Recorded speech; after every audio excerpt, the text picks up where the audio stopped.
Yeah, so obviously, just like any other officer-involved shooting, this is preliminary investigation, preliminary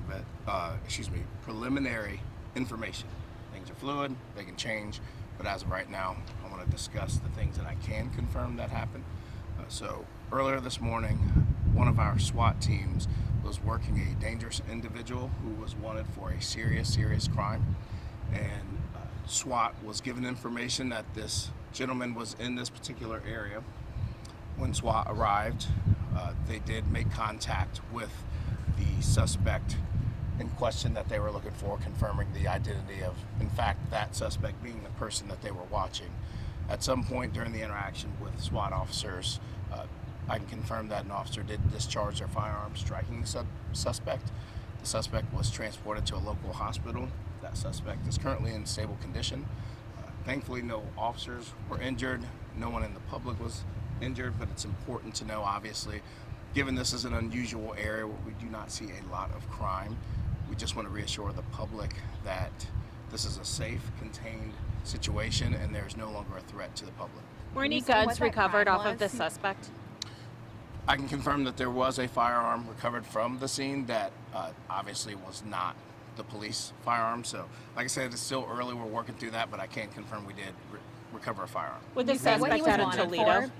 So we're not going to get into the specifics of what he was wanted for and where he came from. I can just say at this moment it was a very serious crime that he was wanted for, and this was something that we had to take very serious in terms of this suspect's actions and what we believe he may have done to the point where we are following him to apprehend him. Did this suspect fire at other officers? So I can confirm that yes, at least one SWAT officer did discharge their firearm, striking the suspect. Beyond that, I can't get into the specifics since we're still in the initial stages. Can't say an exchange of gunfire between the suspect? Unclear at this point if there was an actual exchange of gunfire. Chief Bryant was here, Assistant Chief Potts, a lot of important people in CPD. That doesn't always happen. Can you say why they were here? Well, quite simply, it's daytime. You know, this is operational hours for all of important bosses. Not that any other officer involved shooting, whether it's 2 in the afternoon or 2 in the morning, is not important. Just the simple fact that it happened during business hours in the middle of the week is highly unusual. So they wanted to come and make sure that the officers were okay and everybody involved was okay. Do we know what the suspect was doing in this area?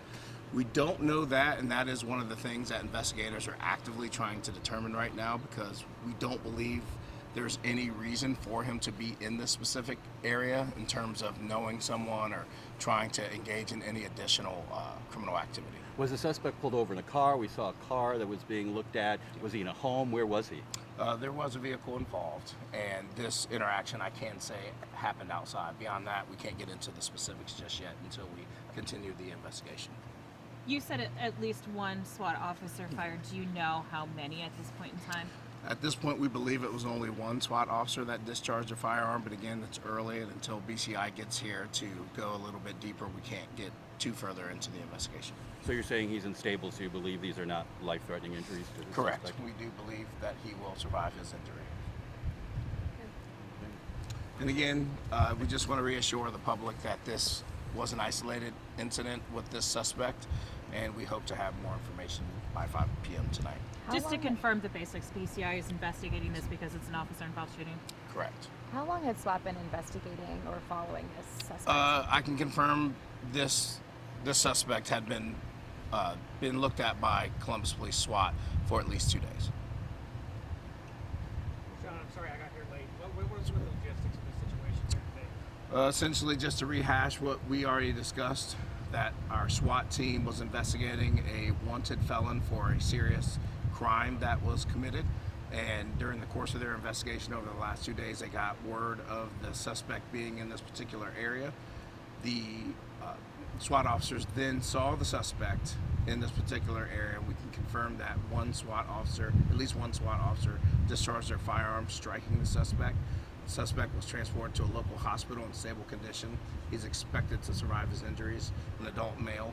And as we continue to investigate this, we'll have more information hopefully by 5 p.m. And this individual they're looking for out of Toledo, you're saying you're not sure if it's him, or you can confirm that it is not him? So we're not confirming exactly who the suspect is or where he is from or what the charges are, because again, we're still in the initial stages of this investigation, but hopefully by 5 p.m.